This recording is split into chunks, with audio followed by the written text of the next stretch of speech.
สบายดีมื้อนี้อาจารย์จะมาแก้ของบทสอบเก่งนักเรียนเก่งชั้นม .4 โรงเรียน2019-2020จะมาต่อในข้อที่3เนาะฉะนั้นเราไปเบิ่งคำถามและวิธีแก้นำกันเลย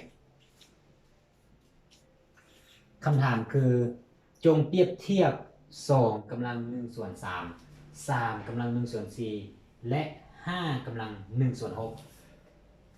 ดังนั้นอาจารย์มาเน้นคืนเกี่ยวกับการเปรียบเทียบให้น้องๆนักเรียนเข้าใจว่าคำว่าเปรียบเทียบซะก่อนจะไปแก้บทเลขเนาะเปรียบเทียบก็คือเราไปเทียบว่าจำนวนใดหลายกว่าจำนวนใดและจำนวนใดน้อยกว่าฉะนั้นให้เข้าใจคำว่าเปรียบเทียบคือกับเปรียบเทียบก็เทียบคือกับอันใดหลายอันใดน้อยอันนั้นคือบนถ้าทางคณิตศาสตร์เขาเอ่ยว่าเปรียบเทียบเนาะโอเคเปรียบเทียบฉะนั้นเราไปเบิ่งวิธีแก้นำกันเลยวิธีแก้คือ2กำลัง1ส่วน3 3กำลัง1ส่วน4 5กำลัง1ส่วน6ถ้าเป็นเลขกำลังหรือว่าการเปรียบเทียบเลขกำลังเราต้องมาเฮ็ดให้กำลังมันคือกัน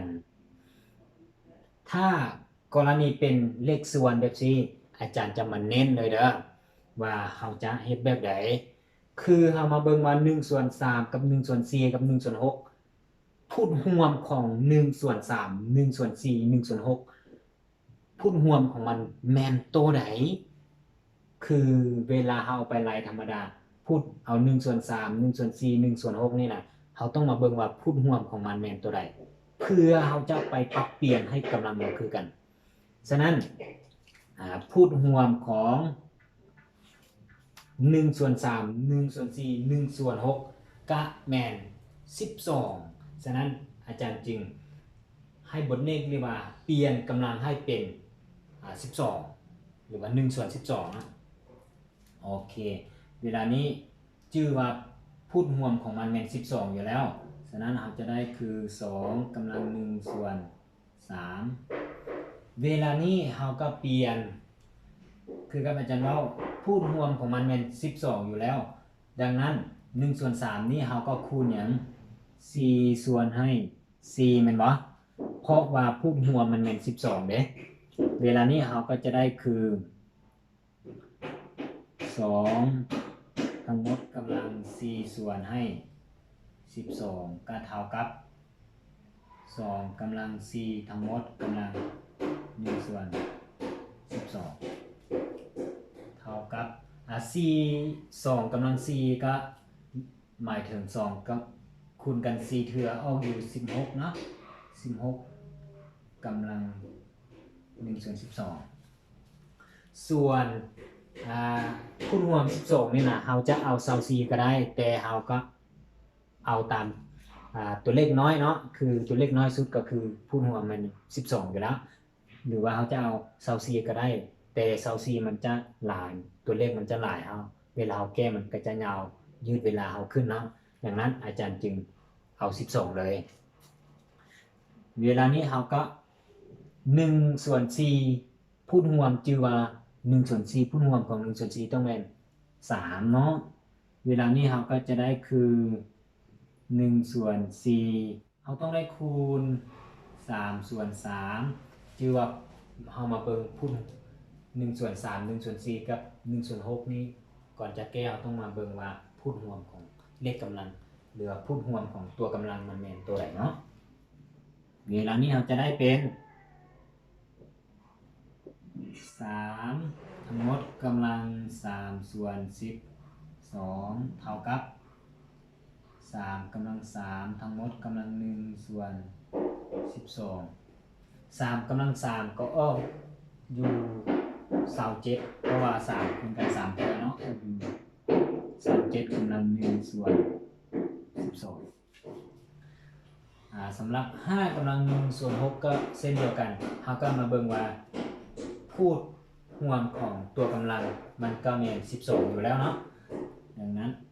เราจะได้อยู่5กำลัง1ส่วน6 1ส่วน6 เราก็คูณ2ส่วน2เท่ากับ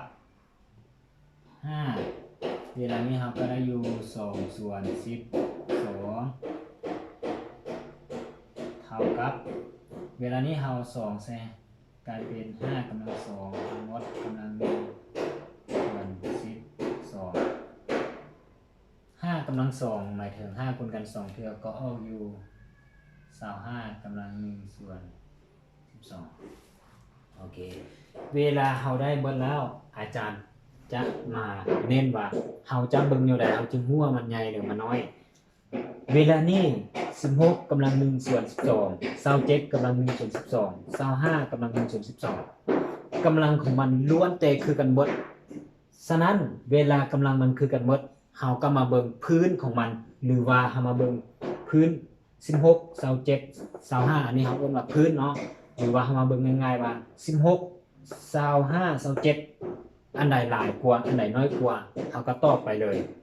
เพราะกำลังมันคือกันแล้วถ้ากำลังมันบ่คือกันเฮาก็บ่สามารถตอบได้ว่าตัวใดหลายตัวใดน้อยเนาะเวลานี้ก็มาตอบคือกับอาจารย์เว้าคือกำลังมันคือกันแล้วตัวเลขใดน้อยเฮาก็ตอบว่ามันน้อยคือ16มันน้อยกว่า25มันน้อยกว่า27แม่นบ่ฉะนั้นเฮามาเบิ่งว่า16เฮาก็มาเบิ่งต้นบนเลขเฮาคือ2กำลัง1ส่วน3น้อยกว่า25ก็คือ5กำลัง1ส่วน6แล้วก็25ก็น้อยกว่า3กำลัง1ส่วน4โอเคเวลานี้อาจารย์จะมาเน้น